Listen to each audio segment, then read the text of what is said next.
indicate whether she can hear me through the computer or across the miles. So anyway, welcome everybody to our Town Hall 2. Our last Town Hall was on July 2nd, and we had given everybody who participated then a progress report on what we had done. And by that date, we had already submitted to the Jesuits a canon law objection to the teachings at Jesuit High School. There was a response. And Laura Morrison can address further what that's going to say, what Hunt said, and how that defines our next steps. So my pointed opening is to share with you all a bit of a throwback. As a trial attorney, we always work with electronics, and we sort of crave the days when we could just work with charts and diagrams. So tonight, I'm just going to work with the most simplest of numeric charts to share with you just a few thoughts before we get started. So I'm going to ask you to note, but not necessarily remember these numbers, just know that they exist. 204, 205, 209, 210, 211, 217, 220, 221. Those are the canon laws that were cited on June 3rd, 2021, in Laura Morrison's letter to the Society of Jesus, reciting all of the areas in which Jesuits' teachings were objectionable. The reason that I saw fit to introduce with those is because that's the parent's protective fence. That's what empowers you as parents to ensure that your children are being taught Catholicism in a Catholic school. And just so that you know where they exist, they are online under www.vatican.va and so forth. Available if you Google Vatican canon law. So because our purpose tonight is to inspire you all to considerate action, I wanted to be sure that you had in your heads all of the protections and sources of power and authority that you as parents have, despite what you may have been told by your school, by your administration, by anybody supposedly in a position of power. Those administrators who refuse an audience, who reject your concerns, they're in violation of all of it. And then some. And then some. By no means was that an exclusive deck of canon law codes. The point of it is that there has to be, under current circumstances, an equalizing of the playing field.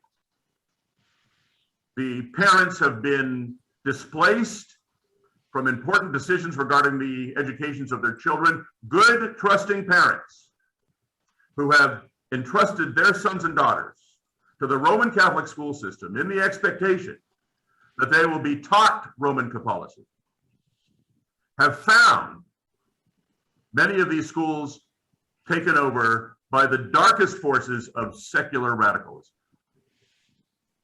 The factionalizing, the gender identity questioning, even in an all-boys school, that on the one hand promotes to its parents and donors a traditional view and vision of a Catholic boys' school, but then in the privacy and concealment of the classroom, the boys learn a different and far more bitter lesson.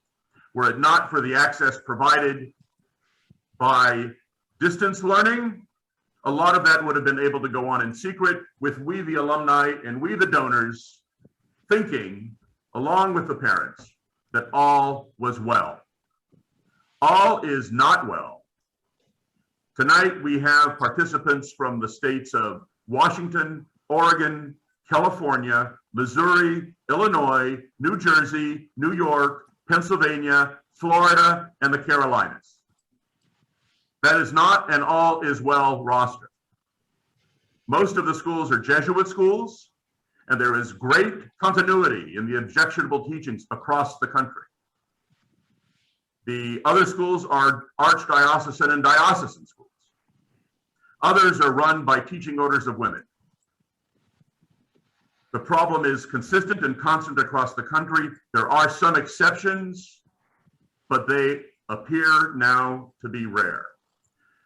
And there are even things that we can properly refer to as horror stories coming from these Catholic schools for which parents pay, entrusting their young to learn Catholicism, to pass it on to their young. If we've been Catholic for centuries, as I tell the kids in my life, that's what we want to pass on. We don't want to pass on secular radicalism and slogans learned yesterday. We want to pass on the full richness and beauty of the Roman Catholic Church. This is not a time for the timid or for those who want to retreat from engagement. Our purpose is to tell you how we have engaged and how we are pushing the card forward and how we are in our way evangelizing good parents so that they may know how to recapture their schools from these ugly, sinister forces.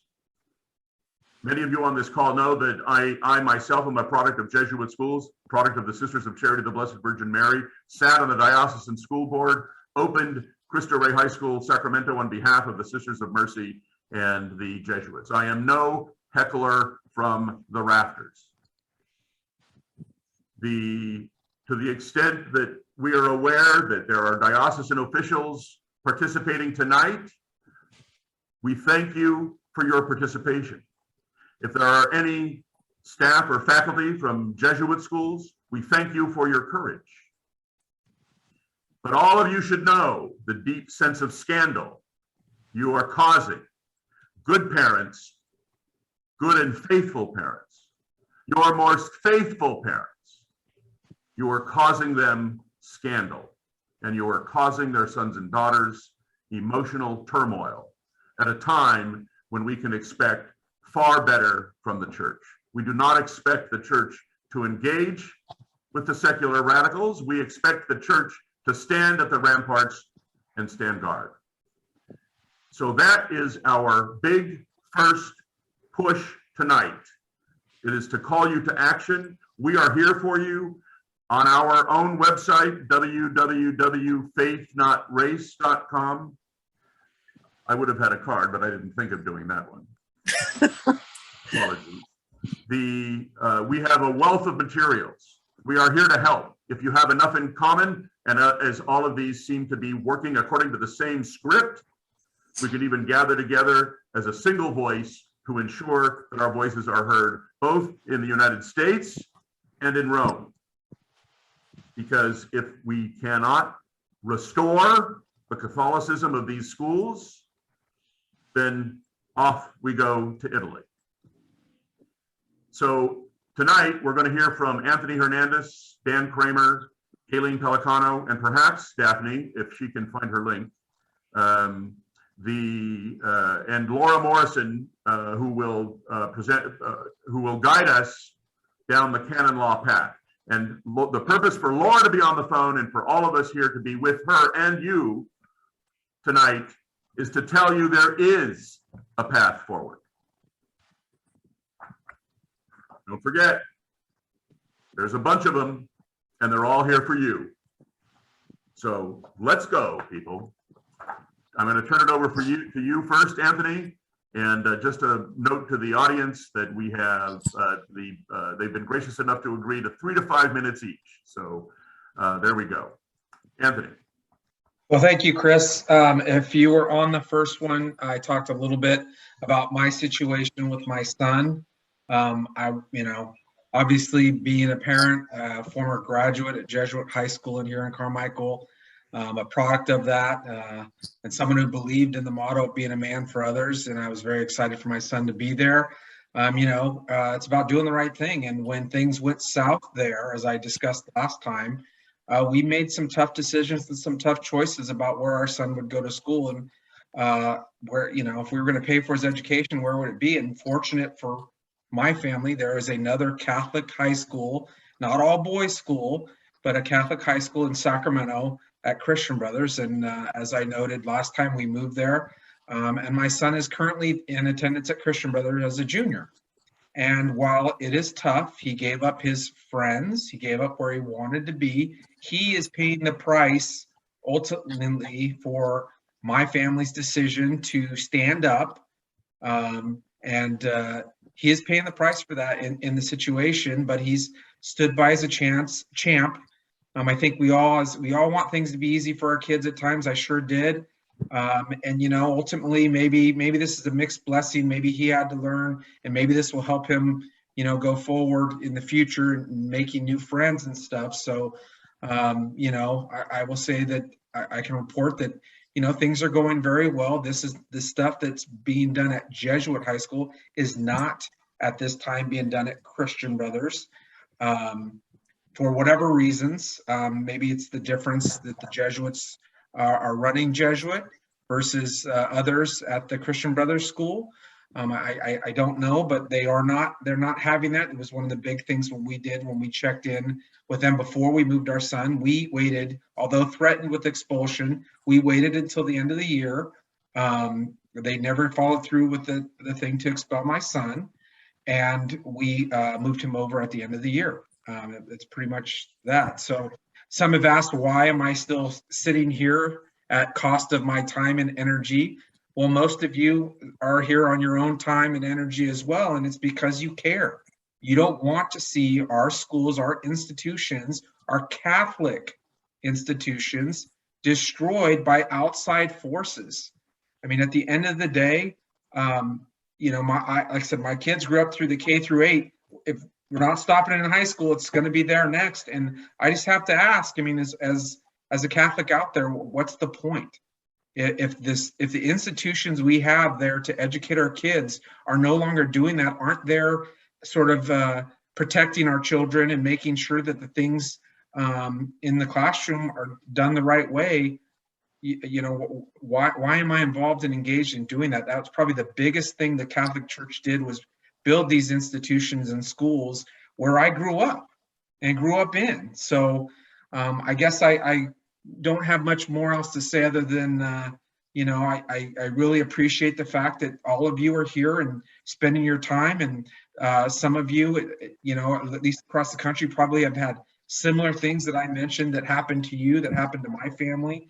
And the first time we met and had that discussion last time in July, and it's tough. It's tough out there, but I have faith, and I have faith that this will resolve itself. I wish the church, and hopefully through our Canon Lawyer, and thank you, Ms. Morrison, for your help. Hopefully we're able to get them to stand up for us in these institutions. So Anthony, with that, thank you. Anthony, there was a parent or two that asked, since they weren't on the first call, can you give just a quick thumbnail of what transpired, your story? It was a tearjerker during the first one. It was a real tearjerker. It was. Well, basically, the school had written some stuff over the summer in June that I found objectionable, that basically was very demeaning to law enforcement. I have some law enforcement in my family. I wrote to them anonymous. I wrote to them, and in it I was anonymous to protect my son. And basically I got blown off. I referred it to the board. And during that time, I met these great other people on this call that are your panelists here. And because one parent alone wasn't going to get it done. I had written, they blew me off. I referred it to the board, they blew me off. I finally met another group, and we felt, so as an individual, it wasn't going to happen, right? As a group, we felt we could get it, and grew the group up to, I think, over 100 and some people, whether they be alum, donors, or parents, to talk about some of the things that have gone on. And when I met this group of people, they also were letting me know of some of the educational stuff that was happening at Jesuit. You know, my son and I, we don't talk about every little thing like that. And they let me know about it, and we saw it, and I joined this group. And again, that's when the letter writing and the other things that started off happened. And through that process, I had Father McGarry at Jesuit High School call me up and threaten my son's attendance there, not because he did anything wrong, not because of anything that was really done by my family. It was simply because my name was on a list of names that was willing to talk to the board about the issues that I expressed. The very thing that they said they wouldn't do when they said, well, why are you anonymous? And I just said, it's to protect my son, it's to protect my son. And I knew all these people, obviously. They said, oh, well, nothing's going to happen to your son. Well, as soon as my name showed up somewhere, clearly, you know, I became a target along with, there's 3 other courageous women that were involved at that time, that were involved with school, and that's what happened. So hopefully that answers that question a little bit, but it's been tough. So, you know, but I really appreciate, again, all the group of people that have stood up and made a difference throughout, not just at Jesuit, but I've heard some of the stories, and I just can't believe how similar it is to all of our stories of the way in which you're bullied and pushed around and used. Your kids are used as sort of a bargaining chip for your silence. It's absolutely unbelievable. And it's unbelievable that it would occur in an institution that we're paying, in my case, $16,000 a year, an institution that's supposedly Catholic, or, you know, at least in name. But, you know, that you would think that they would do this. I couldn't imagine. I couldn't imagine a person in a collar doing it. So that's sort of the details. Thank you, Anthony. Thank you, Chris. Thank you very much. Gayleen, would you like to go next? And just, you're a person of action. And I know that, you know, discretion is called for for an assortment of reasons, but I know you to be also a person of action, and perhaps you can share how you found your courage to move forward. Sure, absolutely. Thanks, Chris. You know, I think there's a couple things I'm just going to reiterate with what Anthony said. This can't be done by yourself. It takes a village. When something doesn't feel right, act on it. So when your gut senses say, this doesn't sound Catholic, this doesn't sound right, why are we hating people for skin color? Why are we talking about gender fluidity at a Catholic school?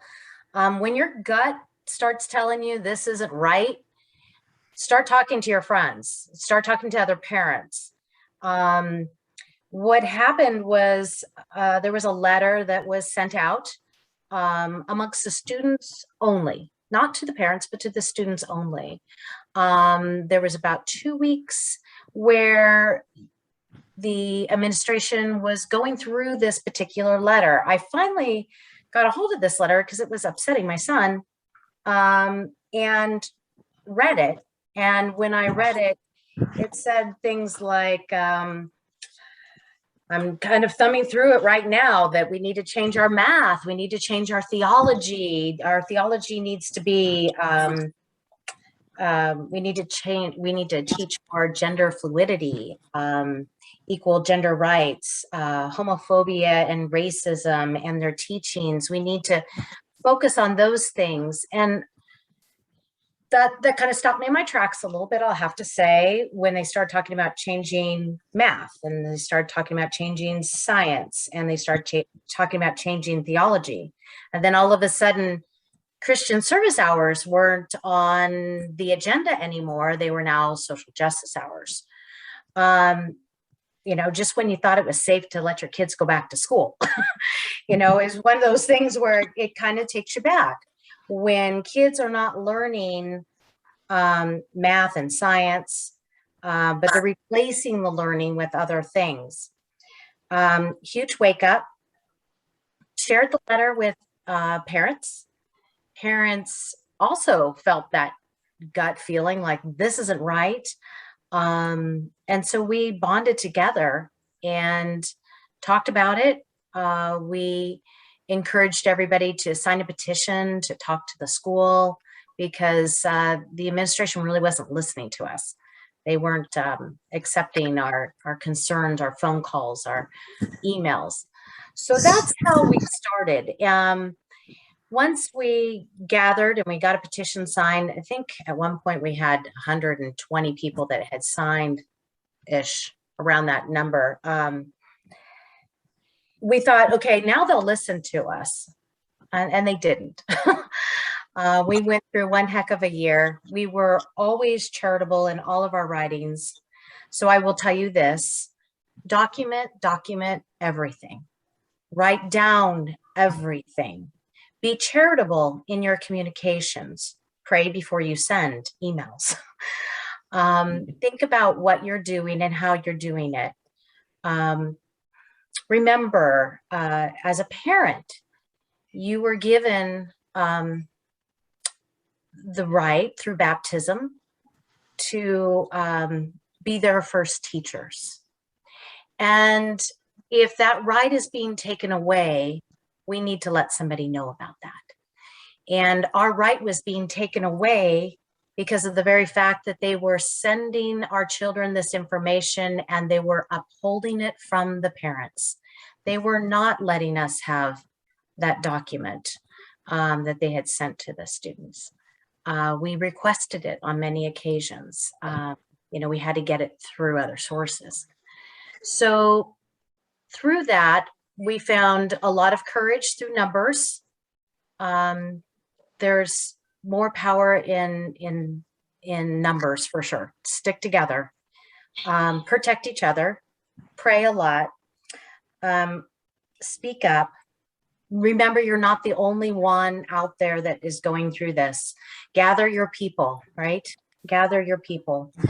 One Lord, one faith, one baptism, one God, all, the Father and all. So, they're not teaching that right now.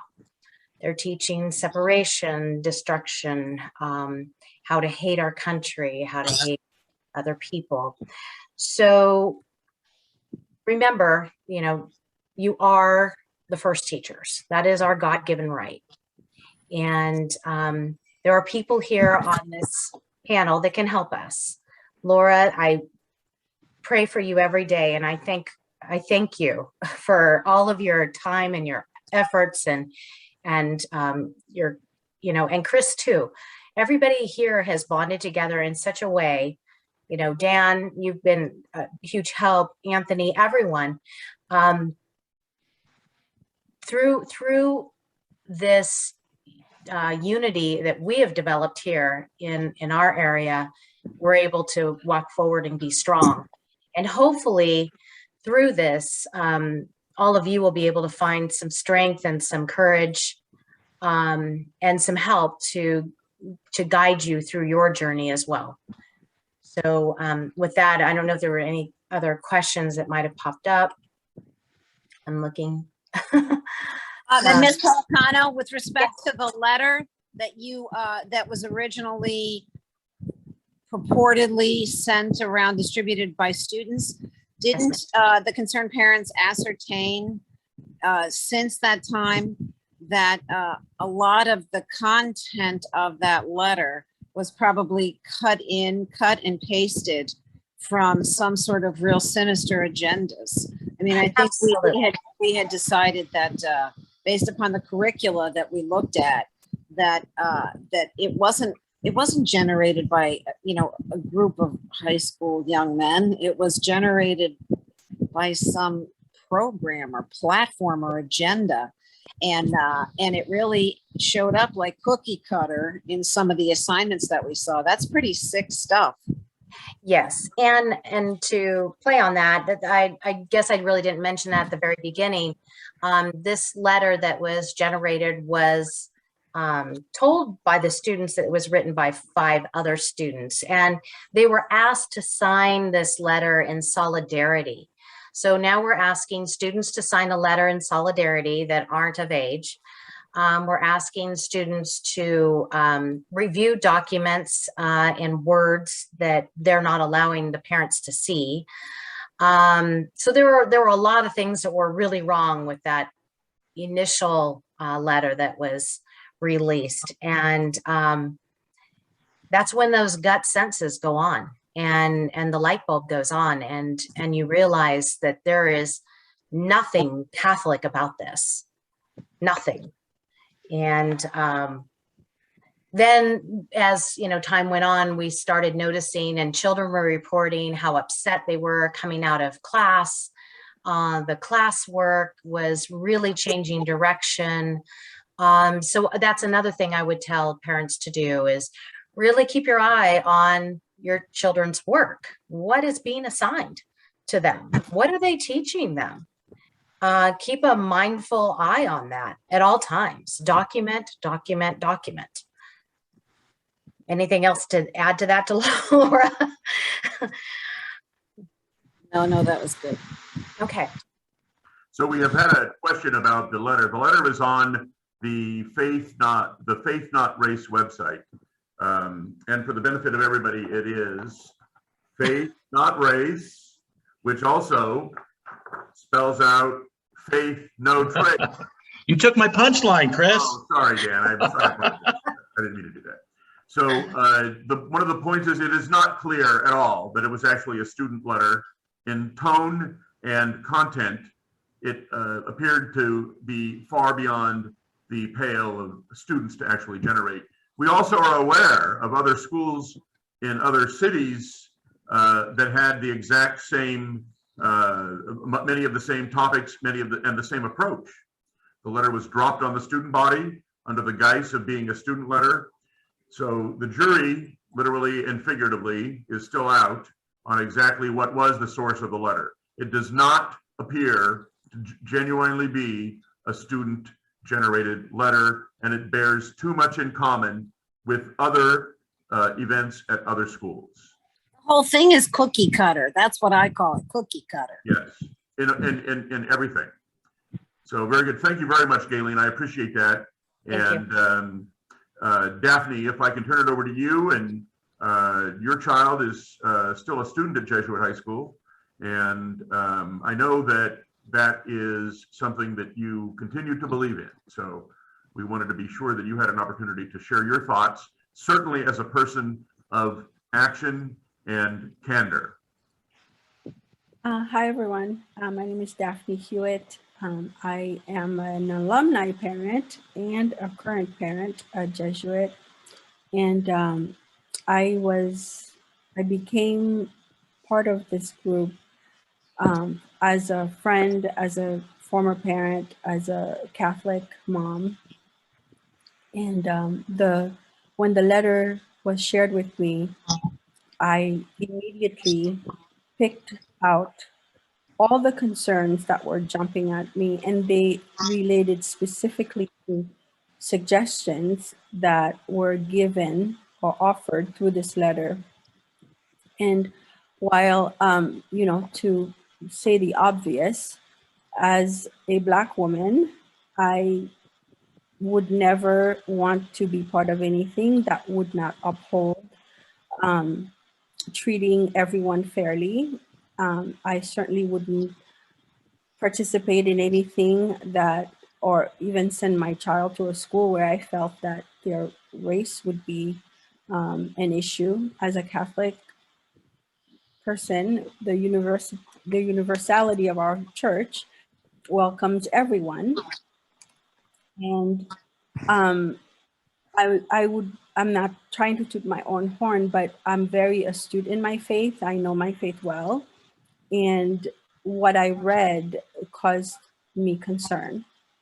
And then, but we became a voice where, okay, let's address this charitably. Let's present our concerns to the school.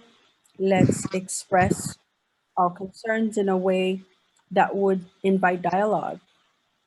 And we were not met with a lot of tenderness, to say the least. And to summarize our experience, a lot of gaslighting, a lot of denial, and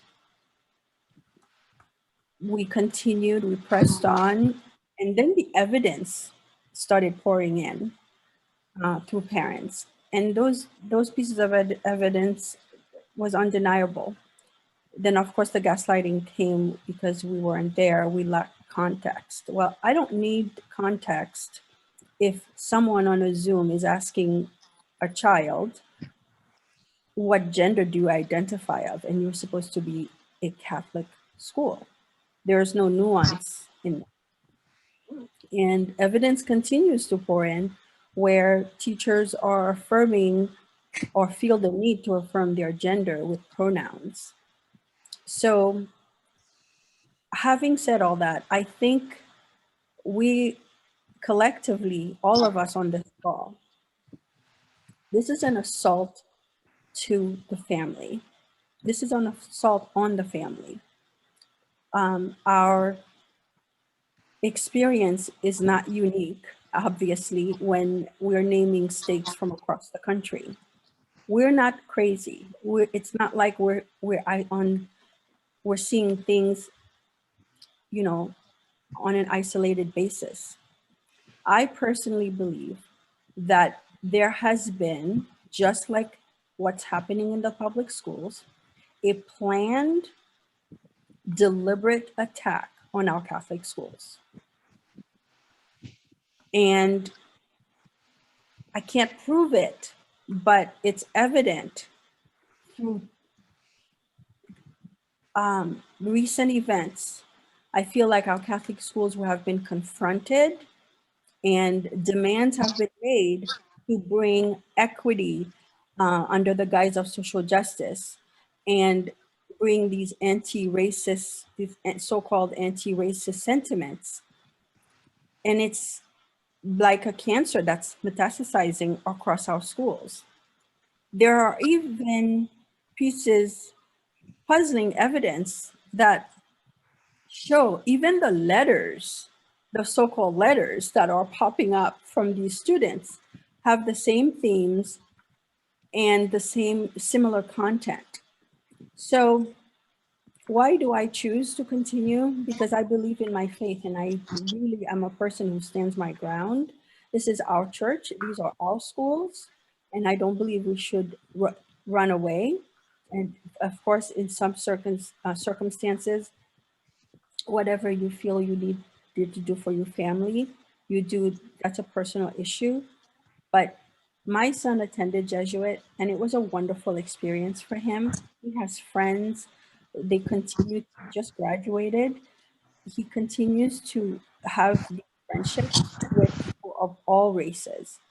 And this so-called equity and inclusion, who is not included? Who doesn't have access to the same opportunities at the school?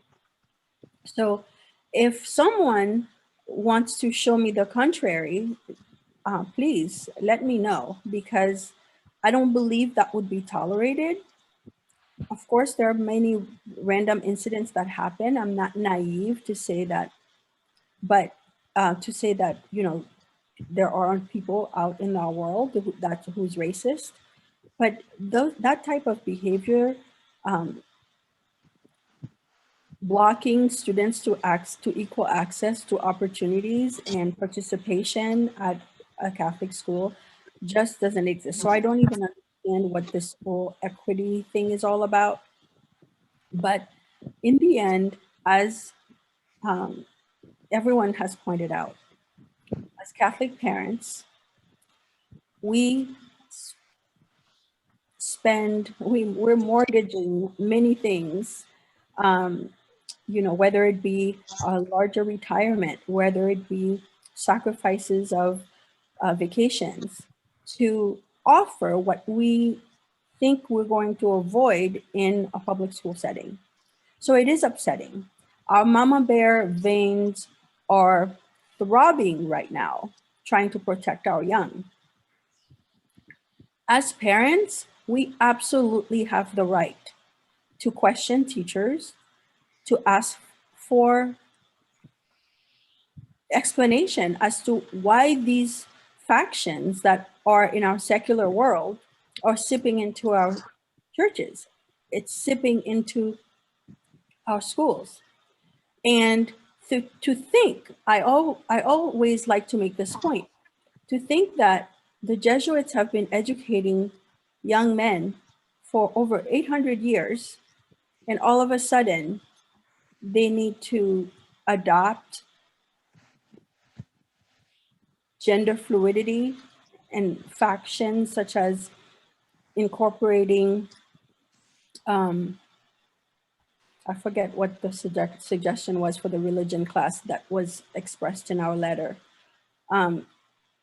Jesuit staff needs to have pronoun affirming words behind their names. Why? Why are we doing that? So I do know that we have protection under the canons of our faith, and I am so thankful. And if you were listening to this tonight, it's because you too are being called to take up your mission and defend what's rightfully yours. And that's to defend your faith, that's to defend your children's education. And you need to go get what you're paying for. You need to go get what you signed up for. And a lot of these things that I've read through, all the schools around the country, we all know that's not what we signed up for. And we're not to be gaslighted in accepting it. So I'm in, and I am there to, we're all here really to defend the faith in one way or another. Thank you, Daphne. I appreciate that. We got multiple questions in during the break, and one of the participants and one of the audience members indicated it's very scary because retaliation by any number of forces is real. And so I think that I can share honestly that everybody, all the panelists on this call, and I know many others from other schools, have already borne that burden for you. We have already accepted the slings and arrows of those that would like to see their evil take root and our truths eliminated. So we made it through, and now we're on the offensive. And to paraphrase Henry David Thoreau through FDR, remember, we have nothing to fear but fear itself. Fear can be paralyzing. And when things seem darkest and at their worst, we can do no worse than quote the great Winston Churchill. Because remember, as war raged, the tiny island of Britain was all that seemed left between oblivion and freedom. And remember what he said: we shall fight on the oceans, we shall fight on the seas, we shall fight with growing confidence and growing strength. We shall defend our purpose, whatever the cost may be. We shall fight on the beaches, we shall fight on the landing grounds. We shall fight in the fields and in the streets. We shall fight in the hills. We shall never surrender. And don't we all have a responsibility to ourselves, our families, and to posterity to take that same attitude and shine the bright light of truth onto the abusers that would take our noble faith, our Christian unity, and tear it into tatters. Fight on the beaches, people. Fight everywhere. So you've all heard references to writings and to documents. Everything that you have heard about is on our Faith Not Race website. And before we turn it over to Laura Morrison, I'm going to introduce you to Dan Kramer. Dan Kramer was the mastermind behind the website and the idea person behind getting all of the letters and the large numbers of resources which will operate for you as plans of action, as ideas, as sources of citation. And Dan, I give it over to you. Well, thank you. To extend out from what Daphne said, it really is about defending the faith. And the more that you know that you're not alone, the more it becomes easier to do that. And you are definitely not alone. The more of us that stand up, the more will be done in response. If they know that we're afraid, they will divide and conquer. And that's exactly what happened at Jesuit. but the numbers here are growing. You'll see once you look at the website, and again, it's faithnotrace.org. I put the full URL into the chat. And most of the documents that we've discussed tonight can be found in the resources section. There's a tab on the top that you can click on, or you can find it as you go down the homepage, where it starts at the top with "Welcome, you're not alone." It talks a little bit about us, what we're doing, some of the same things we've talked about tonight. And it provides not only some of the templates and some of the correspondence, but what other ways in which that you can help your school and you can make a difference individually, just as one person or as a group of people. And you really can make a difference. You really can help. So if you look at the resources tab, and investigate that, you'll see our correspondence with the administration at Jesuit. You'll see similarly situated Jesuit, Catholic, and non-Catholic schools, and brief profiles about what they're doing in those particular circumstances. You'll find a contact sheet or a contact page where you can include your information, your name and email address, and we will put you on our mailing list, and you will get updates, one, every time the website is significantly updated, and two, to give you an idea of what we're doing here locally in Sacramento and the current state of affairs here. So it's pretty straightforward. faithnotrace.org /resources, where most of the information is to be found. And if anybody has any questions, ideas, please submit them through the contact page, or we can talk about them tonight for additional resources or information to add. But that's pretty much it. I don't want to take too much of the time. And the reason I got involved is because my son is an alum, and because of that or not because of that, we have been involved in Jesuit fundraising activities since my son was in 5th grade. So been involved for a long time. Jesuit is has been a fine institution and one of the few bastions of sanity up until about 1.5 years ago. And we'd like to take it back to where it was. And I hope you all consider doing that too, wherever you're at. All right, Chris, you can take it back. Thank you very much, Dan. And I'm now going to introduce you all to Laura Morrison. Laura Morrison is a Canon Lawyer. We can share that our movement, the Concerned Parents, Donors, and Alumni of Jesuit High School, Sacramento, are the first and to this point only school that has retained a Canon Lawyer with an eye towards taking aim at these objectionable teachings. So we do urge all to consider that course of action.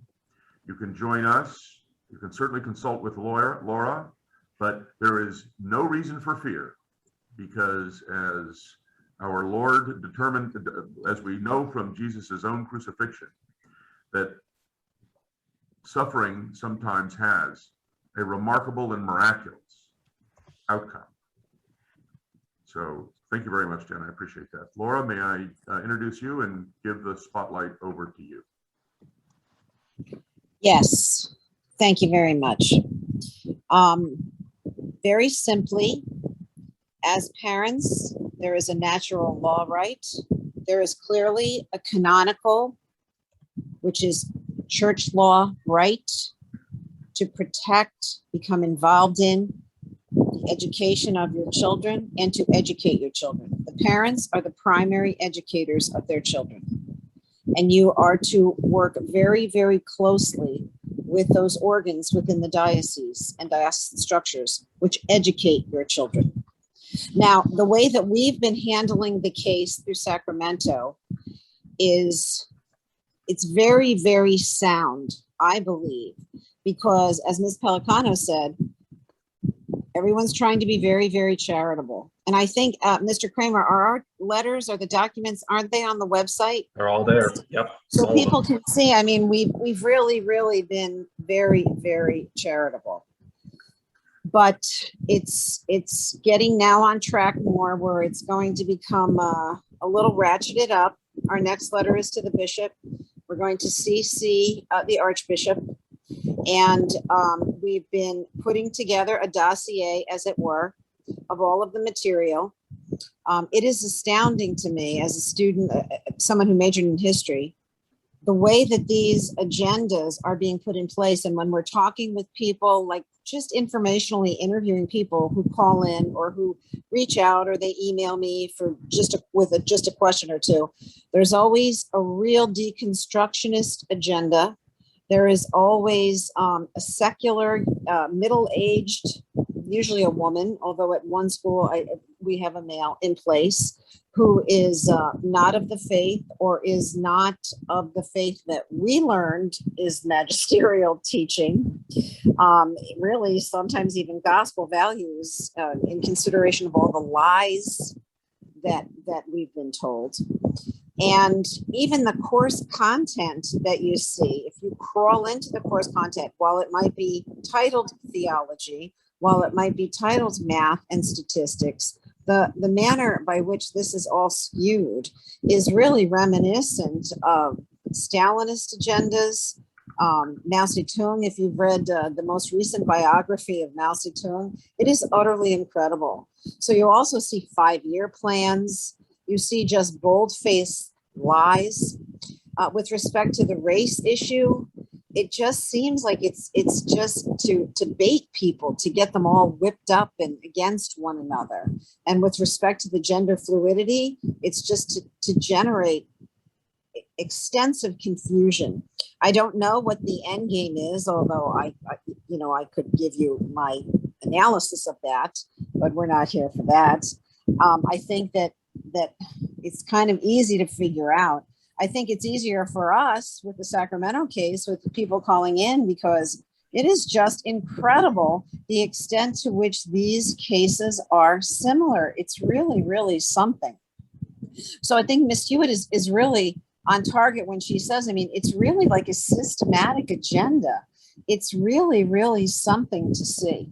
So what do we do? Well, the Sacramento case, we're putting our building blocks together, but we're giving everyone the opportunity along the way. You see, we gave Father McGarry, and then we've gone to the Jesuits, and then the province, and then we got a little slapped in the face from that. I guess I did more than anyone else.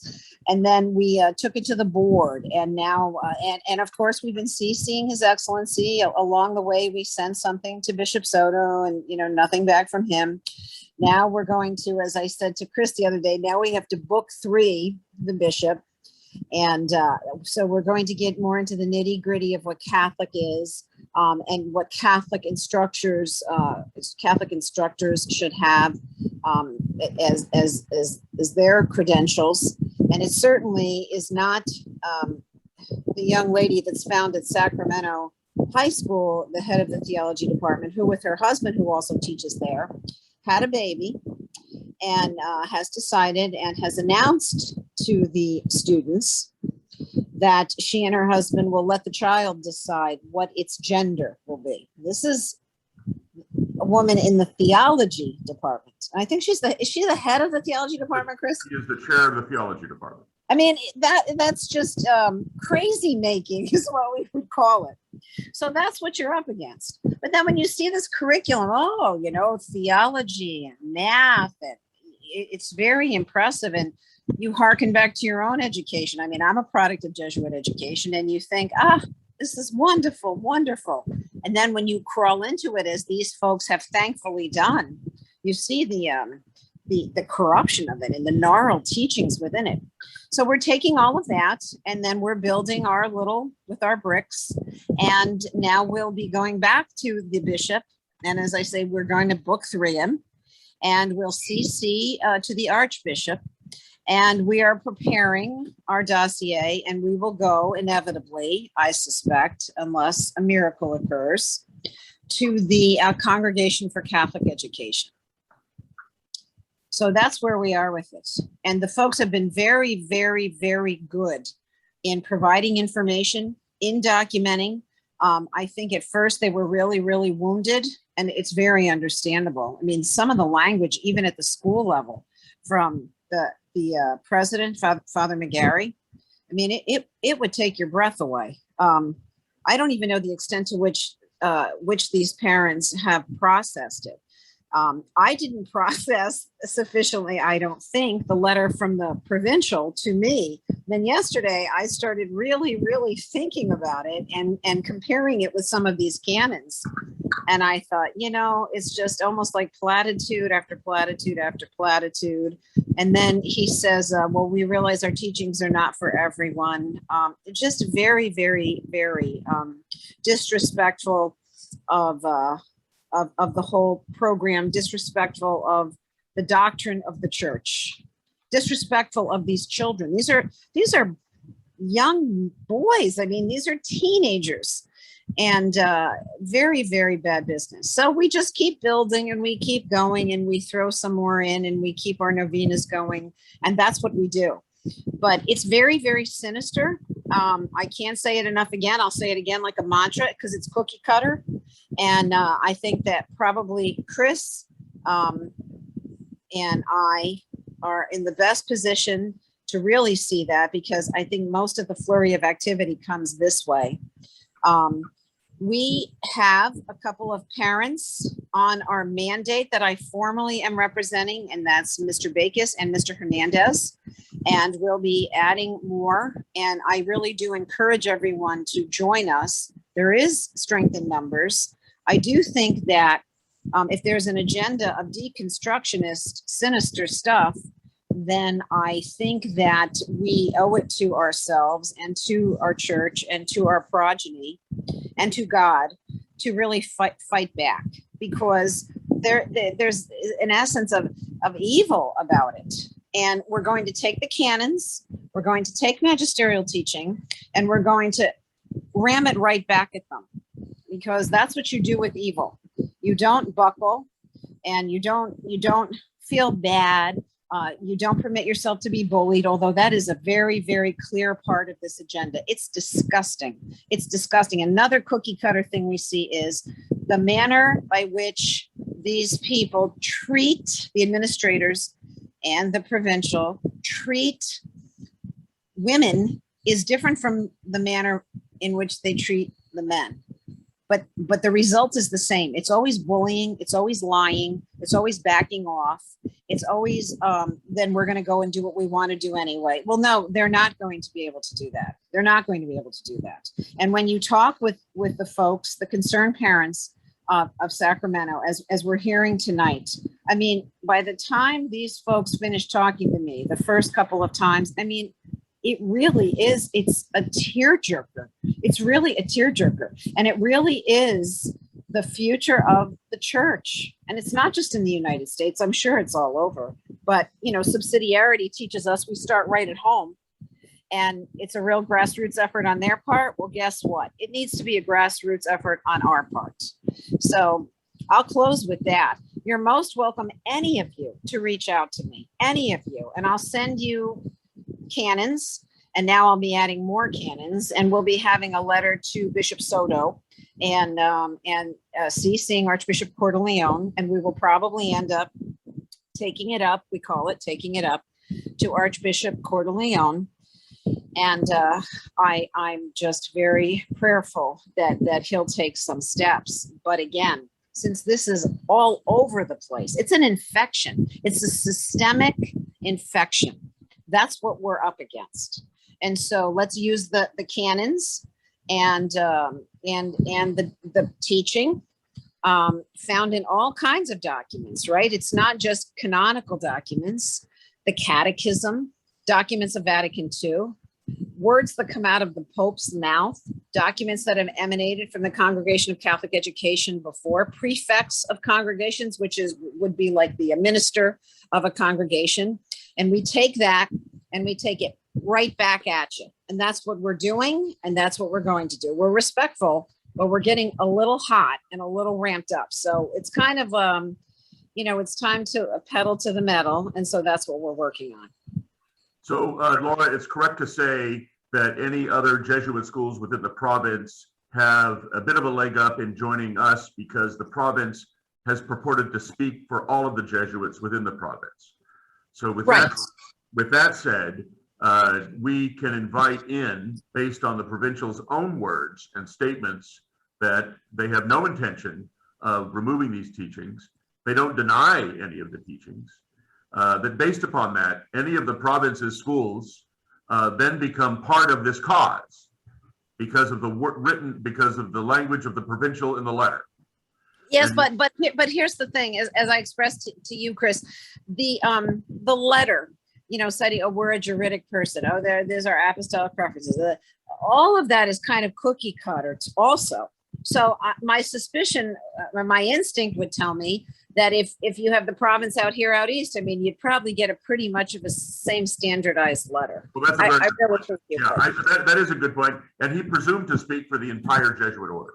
So I think that that's a very good point. My point in giving the groups from the other Jesuit schools encouragement on this call, and we have quite a few, to the disgrace of the Society of Jesus, that we give you now a leg up, and our cause is your cause, and we've given you a bit of a shortcut, and therefore we believe that we have a path, a very quick path forward for you.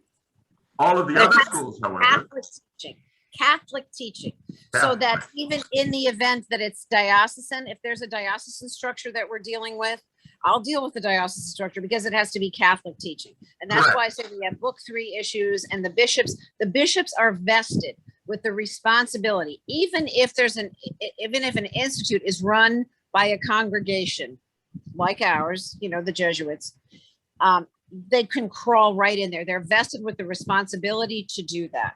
They have to do that. When there are abuses like this in particular, they must do that. And now, even with respect to the young lady that teaches, the theology teacher who will let their child select its own gender.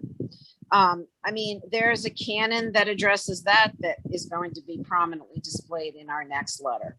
So, so yeah, that was one of the, I was not meaning to suggest that this was a Jesuit exclusive thing. My next point was going to be that we all can join, because the teachings, the objectionable teachings, are similar enough that it makes it a common cause.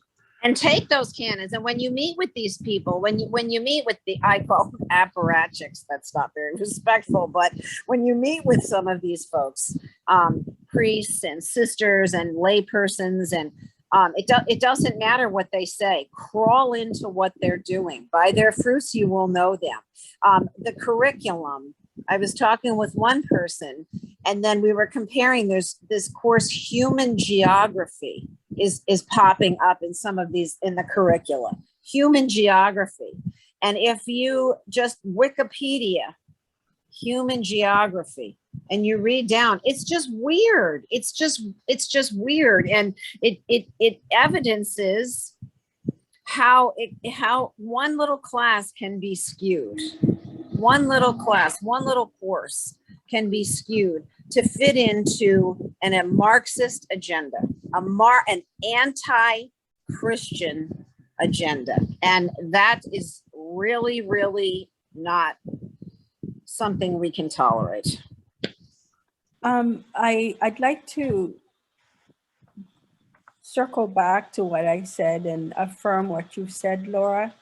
I think this has been a coordinated, systemic attack on the church.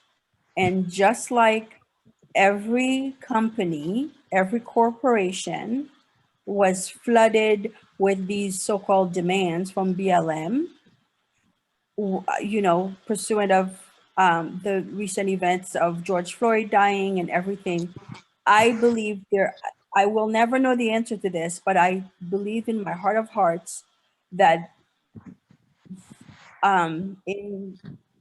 because the leftist mentality is to destroy everything that's beautiful, everything that stands for the family, everything that stands for goodness. And they probably coordinated this effort among various Catholic schools. And I think we all know the Jesuits tend to be the more liberal order within the schools. This is manifesting, I find, most often within the Jesuit schools, even though it has touched other orders. And alums who have bought into this mentality are also making demands at the within the alumnus associations. So because if I look at what happened at our other school, you had people who went to school 20, 30 years ago. Even though our social dynamics were different then, people are regurgitating things that happened 20, 30 years ago. Now, again, I want to be very clear that if there are issues of inequity or people being treated unfairly, none of us on this call would support that. But this coordinated effort of student letters, making demands, it mirrors the type of processes BLM, how they operate. They make their demands. I mean, there's every little thing that happens is blasted. It's they're emboldened in their accusations, and they attack. They go on the attack. They use social media to shame people, and then they make their demands.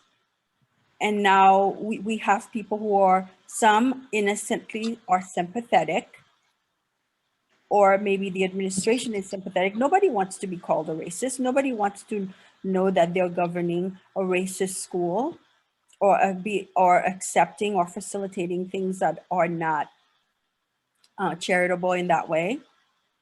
And so even corporations, they all were throwing money at BLM.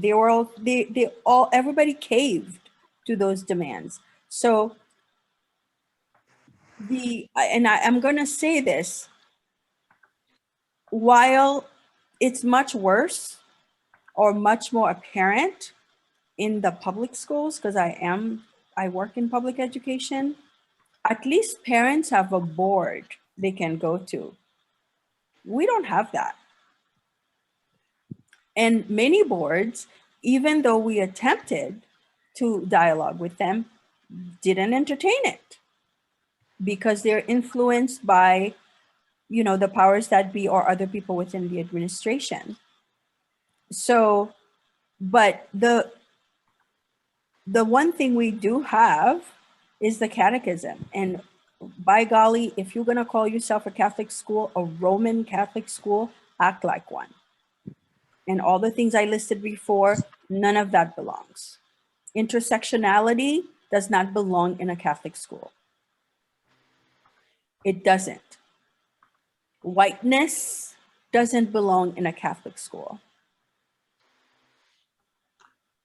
So thank you, Daphne. I appreciate that. And I wanted also to mention that we have other schools and other websites to share with you, and we will also link them on our website. Yep. Our website is, once again, faithnotrace.com and .org. .org. I'm sorry. Is it .org? I apologize. .org. Faithnotrace.org. We also have kidswinloyola.com, Loyola Academy in Wilmette, Illinois. We have renewlmu.com, Loyola Marymount University in Los Angeles, ground zero for some particularly preposterous goings on. And then, of course, faithnotrace.org. We have a number of questions that I'd be happy to address. One of them is whether or not we will share links. We will cross-link with other websites. Yes, we will. Another question was, how do we go about joining you? We also have on our website, under resources, Canon Law, Laura Morrison's contact information. You could reach out to Laura, or you could reach out to the Jesuit High School Concerned Parents email, jhsconcernedparents@gmail.com. So there are a variety of ways, and because we are solution oriented and we see and can very well define our common cause, we welcome all of you on board. Join our train, and we will be happy to share with you this journey to slightly ease it for all of us. But as Daphne said, public schools have elected boards. We don't have elected boards. Sometimes we have very weak boards that have been handpicked by the president. But what we do have, and the reason that Laura Morrison is here, is because we have something that overrides all of that. We have canon law and the authority of the church and the primacy of scripture and parental rights. That's what we have. And we can shove it back in their faces and say, your slogans from 5 minutes ago do not matter in face of 6,000 years of wisdom and the eternal word. Because for us, we are Catholic Christians. Our forebears built these wonderful schools and these wonderful institutions. And now elements of them have been taken over by secular radicalism. I can also share with you how far off the mark one particular Jesuit school has become without disclosing the Jesuit school. The particular president there accused complaining parents of being trolls and terrorists. Now, I ask you, that person occupies a role as president of a Roman Catholic school. Canon law identifies parents as the primary educators of their children. They are not trolls, they are not terrorists. And for any president of a Catholic school to make such a statement is so outrageous, I can barely get my arms around the comment. I also know that we have participants here from San Jose in the South Bay area, and we are of course aware of what is going on at Archbishop Mitty High School and the problems there. For the uninitiated, the Bishop of San Jose, Oscar Cantu, appointed as president of a diocesan high school, LaTanya Hilton. LaTanya Hilton has a long association with Planned Parenthood. She has found common cause with San Francisco drag queens who mock sisters, who mock teaching sisters by wearing sexualized habits. And her organization, Ambassador Circle, has called for an end to traditional moral teaching, saying that the traditional standards of Western morality have got to go. That person who stands for those propositions was appointed by a bishop to lead a diocesan school. Ponder that. For those that want further information about Archbishop Mitty, please let me know. We are going to reach out to those faithful and ask if they need a hand. We are also going to write a cheeky letter to the Bishop of San Jose and indicate that if he is unwilling to take action, then he has a duty to alert the faithful that we exist and we can assist them.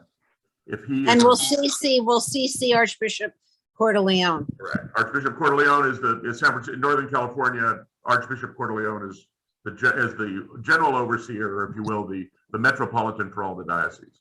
The Now, point do you have? I'm sorry. is Go ahead. that is indescribably outrageous for a diocesan school and a diocesan enterprise supported by people giving their nickels and dimes during the week to hire someone who has a history of mocking teaching sisters via drag queens wearing sexualized habits and who believes in the elimination of traditional moral boundaries. That is the extent of the infection in our schools. And that's why everybody on this, in participating in this webinar, you are the new evangelists. And you are the new participants in this fight. It's no time to back down. And fight on. And Chris, yes. there are 5 questions in the Q&A and a couple in the chat that Yeah. probably you should answer. Okay. rather than having us answer Maybe them. you If you can want to pose take a the look at question those. and I can answer them because I'm having You want me to read them? yeah, would you please? Yeah, I will. I just want to make sure that we're reading the same ones. Yep. And most of them are global. Okay, so does Jesuit West give high schools dollar support? The Jesuits West Province, to our knowledge, does not and has not historically given any of its schools financial support. The schools Okay. are supported. The only support that they can conceivably give is that under many circumstances, the Jesuits teaching at those schools give back their salaries to the schools. But if you have just one Jesuit at a school, such as Portland Jesuit, or one at Gonzaga, and two at Loyola Los Angeles, and that's not a significant contribution. But no, the province itself does not give money. Next question is, for those of us at Jesuit Catholic schools across the country, do we seek out a canon law expert specific to our archdiocese? Is Laura planning willing to work with other schools in other states? Is the chance of success dependent on Archdiocese Cardinal Jesuit Province? I know Laura's work has paved the way, so how much can we use it in our own locales? Laura, let me let you answer that. Right. We should all join together. We should take all of them together. If we can put 10 schools together and take that across the pond, that would be wonderful. I'm licensed in the Universal Church. I mean, I've done cases in Finland and Canada and England and Malaysia.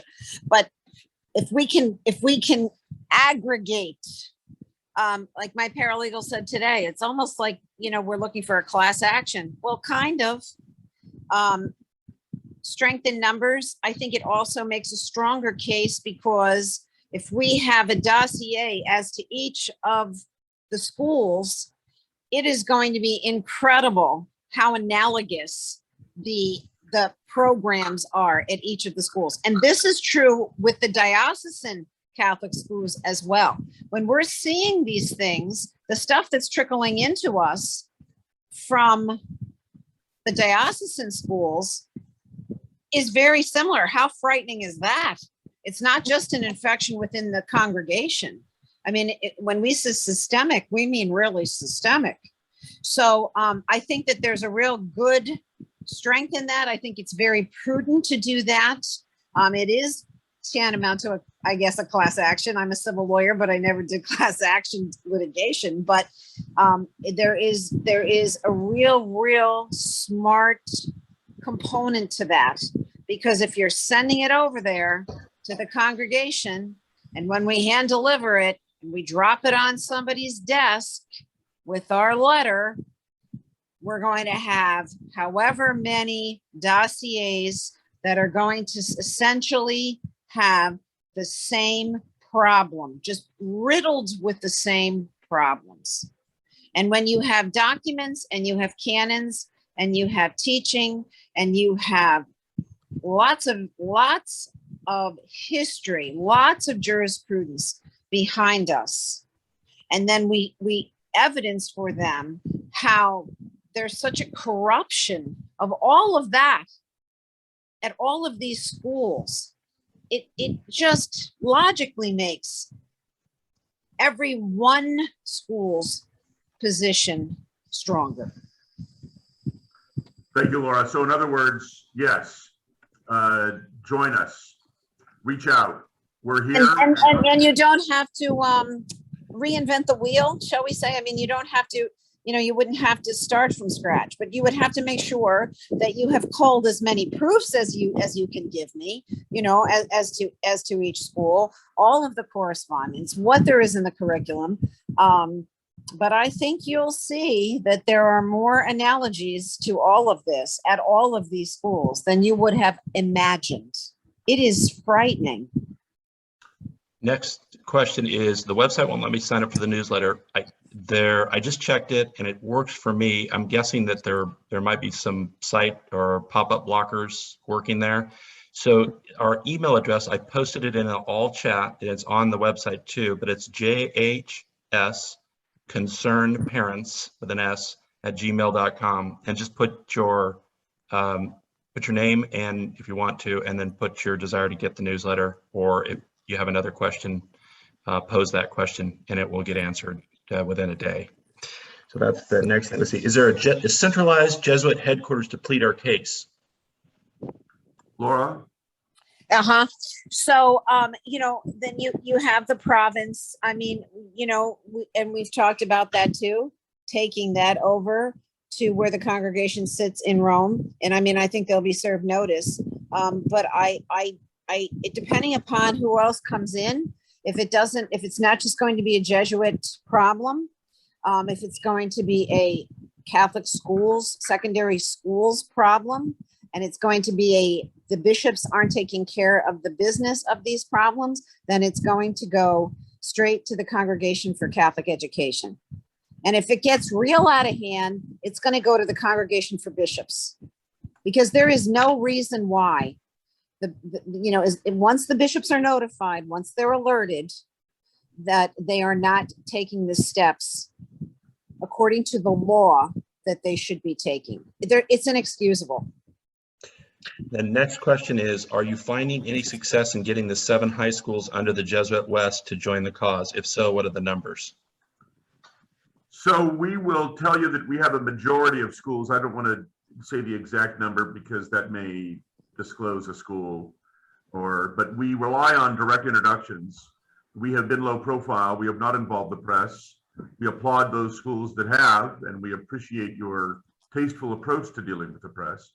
But we have not done that. We have relied on social media. The Jesuit schools that we have not heard from, we would expect to hear from, but we are awaiting an appropriate introduction because we don't unilaterally reach out and solicit. Next question is, what are some of the possible consequences that Rome can impose on the schools, provinces, et cetera, after receiving that quote unquote class action letter? Well, I don't want to speak for the congregation, but I can speak for some of the more recent history. What they did with the universities was issued what's called the mandatum, and representatives from Rome crawled into the schools or directed the offices of the bishops to crawl into the schools, actually go in attendance to the schools, listen to some of the lectures, look at the teaching, crawl into the schools.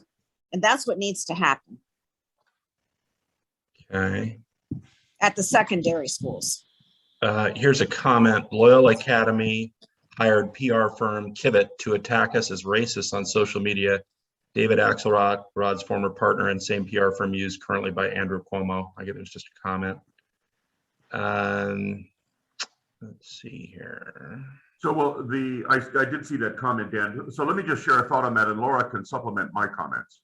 No school has the business engaging a PR firm to call parents racists or phobics.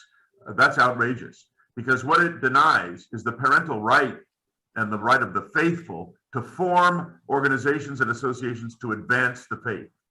Once we brought that point to the attention of Father McGarry of Jesuit High School, that seemed to eliminate, with one major exception we won't go into in this call, but that seemed to eliminate the drumbeat of bullying that had come from his office, because we believe the bishop advised Father McGarry that the parents and the faithful have a right to associate.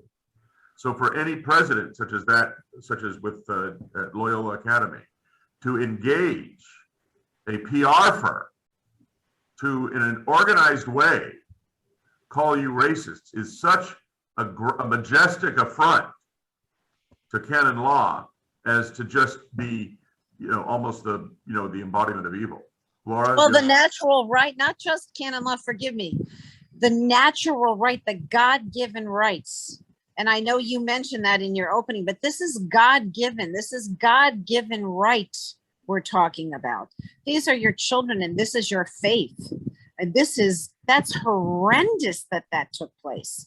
But okay, it's horrendous. So you go back at it. You go back at it. You go back at it. You go back at it. That's fine, because we're about the right. We've got the right. We're about the right. We've got the documents. We've got the history of the institutional church. This is a corruption. That's a corruption. And we can stand up against that corruption very, very easily. That's disgusting. I did not know that took place. Next question is, please restate the name of the doctrine that the bishops used with colleges. The name of the mandatum. So if you Google that, and then even if you just Google How do you spell it? Spell it. How do you spell it? How do you spell it? Yes, MANDATUM.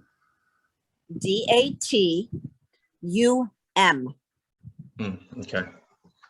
So, for example, in Chicago, Cardinal George actually sat in on some of the lectures at Catholic Theological Union because there had been some concerns about the content of the curriculum at Catholic Theological Union. And he literally went there and crawled in to the curriculum and sat in on some of the lectures at that school. And you know, you see these things, I think several years ago, the Vatican sent a team over to investigate the religious congregations of sisters, the goings on. I mean, it's not unheard of. I mean, there's a precedent for it. And we're basically going to be asking them to do the same when we take our case over. You know, when you have like a prayer for relief in a civil case, we'll be asking for that because there needs to be supervision. It's just not working. I'm going to go to the last question here posed because I want to make sure we answer it while we have as many participants on the line as possible, and we've got multiple individuals on the call as panelists who've experienced this. So the question is, suggestions on how to deal with feeling immediate threat of possibly being ejected from the school if we don't fall in line. Fourth child and last year, third generation, want him to finish. Mr. Bakis, Ms. Pelicano. Well, there's multiple approaches you can take, including depending on the school and whether it's a high school or an elementary school. You can, depending on your state, I'm a member of the State Bar of California and the State Bar of New York, as well as DC.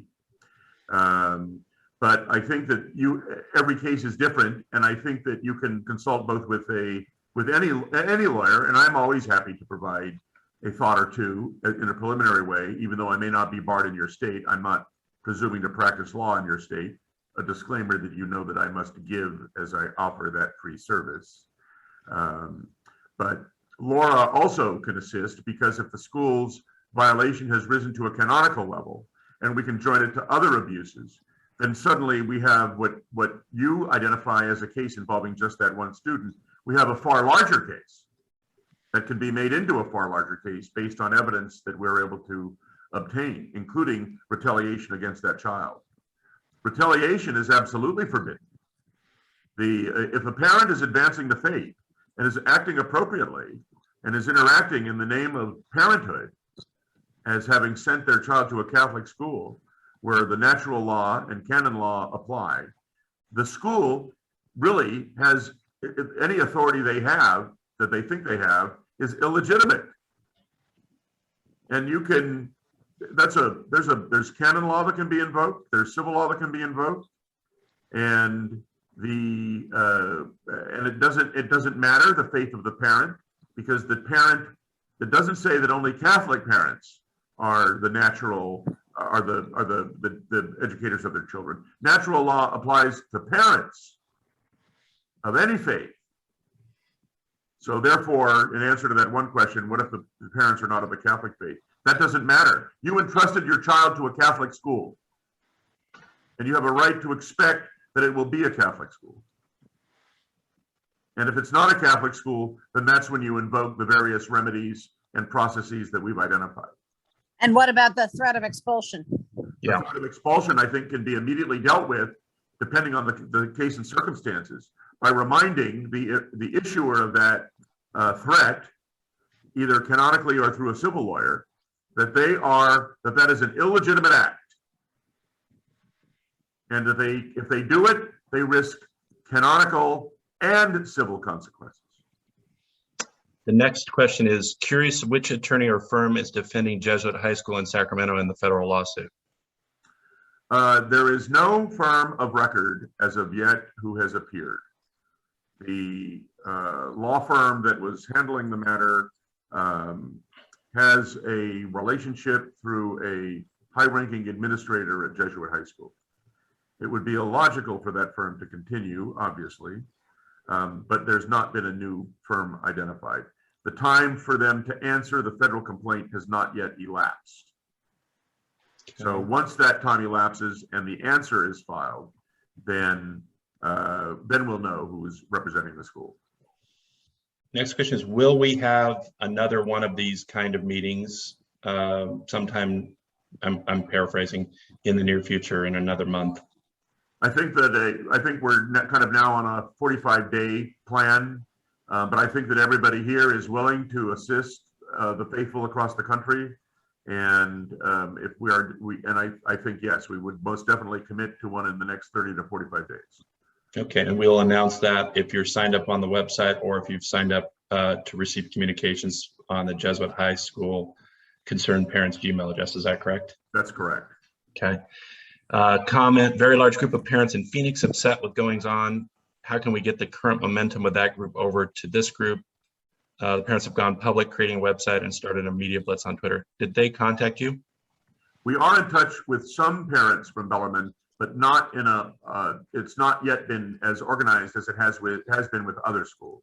So we invite, Brophy is of course a Jesuit school. We invite those parents to reach out to us directly, to reach out to me, to reach out to the JHS Concerned Parents website, or to reach out to Laura Morrison. There's multiple and keep collecting evidence, keep saving correspondence, keep noting conversations, keep culling curriculum pieces, keep asking your children what they're being taught, because here we are, we're starting a school year, another school year of corrupted material, information, and treatment of these children. Another school year. Chris, I know you mentioned you haven't gone public with Jesuit school experiences yet. Our school is connected with the EWTN journalist Joe Pucaros, who covers Catholic Beat and CRT/DEI stories. Would be good to share so other Catholic schools know that they aren't alone and share experiences and best practices. Thoughts? Should others do it? Should we do it? We are in touch with elements of the press. We have not done a media splash, and we don't as of yet have any form of media crush planned. But we are in touch with the press. Any press, we have made ourselves available for interviews in a low level and appropriate way. And yes, we have been introduced to Joe Pucaros. So I think how many parents of college-age students have you heard from? Are Jesuit colleges aware of the groundswell that they're facing? We do not have outreach as of yet from Jesuit colleges, except it's been very we have had just anecdotal reports, but nothing as formal as with the high schools. I can answer this next question. Do you have your own Instagram, Twitter, Facebook account? The answer to that is no. I don't think we've decided whether or not to do that in the short term. I mean, I'm going to hand that over to Chris too. Yeah, I think we're always evolving, and whatever. I think that I speak for Daphne, Galen, and Anthony, and the rest of the concerned parents when I say that we are always considering tasteful and appropriate options. And so obviously Twitter, Facebook, those are all available, and so yes, obviously it's under consideration. Yeah. Here's an interesting question. My daughter has been indoctrinated about microaggression under the guise of a history class. Also, the fact that they have a yoga class as part of the curriculum. I will be meeting with the principal, but I need canonic weapons. I know my faith fairly well, but it's better to be ultra prepared. Can you help? Is it at a Catholic school? It doesn't indicate. It's from and it's to all, so I can reveal the name. Don't reveal any names. I won't reveal the name. Yeah, it doesn't indicate whether or not it's a Catholic school. It is a Catholic school. It is a Catholic school. I'm familiar with this. Is it a grade school or high school? Yes, she said School. the individual said it is a Catholic school. Is it a college or a grammar school? Is it a college or grammar school? It's a high school. I'm aware of this case. Okay. What's the name of the high school? St. Francis Of Sacramento? of Sacramento. Okay, so to our enormous surprise, we have not had outreach from St. Francis. If there are any parents of St. Francis students on this call who are concerned. We too are concerned about St. Francis. St. Francis is a diocesan high school, and we are aware of some of the goings on over at St. Francis. So if there are St. Francis parents on this call, please reach out to us. All right, Chris, I think I got all the questions in the queue, just to let you know. And I know it's past 7. I'm just indicating that, and folks are dropping off. We still have 53 participants on the line. Let's see here. I'd like to say one thing, and if you guys can hear me, I think St. Francis has fallen victim, because I'm very confident in the leadership at St. Francis. I know the principal well, and I know the vice principal well, but I feel like there are other forces within the administration that's pushing this anti-racist under the guise of social justice. And there were, as many of our schools were caught off guard with demands. And I believe, my personal opinion is that they've capitulated on some things to allow some of the responses with implementing these ideas, such as lectures on microaggression, that no matter how well intended it is, it's going down the path where other discussions transpired from that one discussion in other classes. So the effort is to help the girls be aware and be more responsive and be more sensitive to certain things, short of saying that it's really teaching kids to be ultra nervous, where they can't have candid conversations. They have to tiptoe around certain words or certain things. It's just going to end up creating more resentment, more division, totally counterproductive to what the ultimate goal is. Because in doing so, in this effort to educate, when students who are confident enough to go against the narrative in just creating a different point of view, those voices are shut down. And that's a problem, because if these teachings, so-called teachings, were being done in a way where we're considering all perspectives and we're having candid discussions, respectfully considering other people's opinions, it would be different. This is why the difference is between faithful discussions and indoctrination and submission. You Very ought good. to take these. Very good. You ought to take this as truth, even though you don't agree with it. And your example, if your example that you offer, which I'm very familiar with this case, if your example that you offer is countering the narrative, you are told specifically, we are focusing on this particular group right now, not you.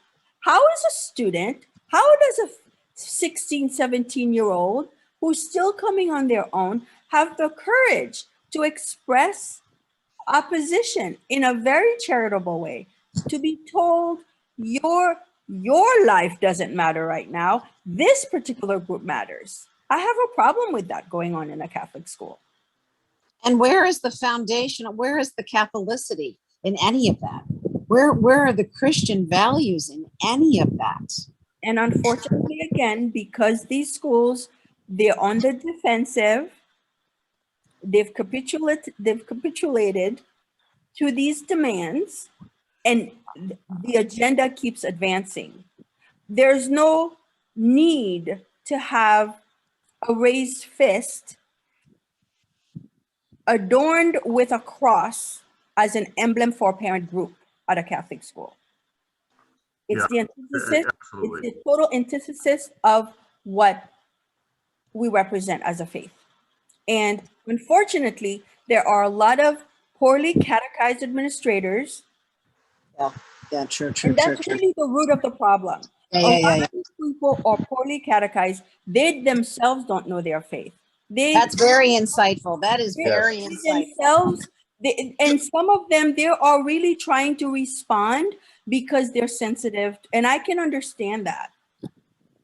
So when you're Maybe if I talking can, to the parent- I don't mean to cut anybody off. I'm so sorry, but That's okay. I want to be sure that we keep within an hour and a half. And we just have a few more questions. Will we accept associations with Marianist schools? Yes, of course.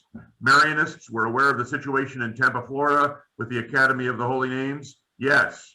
The various Mercy schools. Yes. The Jesuit schools. Yes. Christian Brothers. Yes. Diocesan. Yes. Archdiocesan. Yes. We can help. We can march forward together.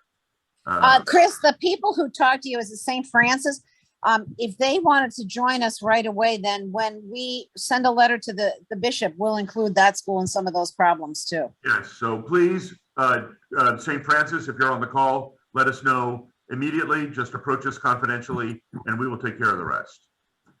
Okay? One last comment, Chris. Parent at Kennedy Catholic Archdiocesan High School in Seattle, Washington wants to join forces with us. Yes, and we are aware of, yes, and we are delighted to be working with all the good people in Seattle, in Spokane, in Portland, and obviously Sacramento, St. Louis, various schools in New York, in Tampa, and elsewhere. So we will work with you all. It is our church, remember. And these are the institutions our parents, grandparents, and great-grandparents built. Let's not. And also the missionaries themselves. Yes, The absolutely. missionaries themselves, these people are corrupted, but you know, the people that came before them that educated us and our parents and our grandparents, I mean, they were beautiful people. They lived on nothing. Those sisters, they'd be lucky to get $25 a month. So if you, so please reach out to us. We want to help. We are here for you. And we are delighted that we met together tonight. And we thank the good and holy God for his intervention, because surely he oversees all of this. So thank you, everybody. Good night. Night.